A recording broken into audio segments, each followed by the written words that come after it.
నిర్గమకాండము 5వ అధ్యాయం. మోషే, అహరోనులు ఫరో వద్దకు వెళ్ళి, ఇజ్రాయేలీయులు అరణ్యంలో దేవునికి పండుగ చేయుటకు వారిని పంపండి అని కోరారు. అందుకు ఫరో, యెహోవా ఎవడు? నేను ఆయన మాట వినను, వారిని పంపను అని నిరాకరించాడు. ప్రజలు సోమరిపోతులు కాబట్టే ఇలా అడుగుతున్నారని భావించి ఫరో వారి పనిభారాన్ని మరింత పెంచాడు. ఇటుకల తయారీకి అవసరమైన గడ్డిని ఇకపై ఇవ్వవద్దని, అయినా మునుపటి సంఖ్యలోనే ఇటుకలను సిద్ధం చేయాలని ఆజ్ఞాపించాడు. గడ్డికోసం ప్రజలు పొలమంతా చెదరిపోయి ఎంతో శ్రమపడ్డారు.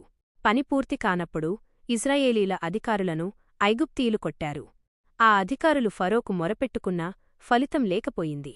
బయటకు వచ్చిన అధికారులు మోషే, అహరోనులను చూసి, మీవల్లే ఫరో దృష్టిలో మేము అసహ్యులమయ్యాము, మమ్మల్ని చంపడానికి వారికి అవకాశమిచ్చారు అని నిందించారు.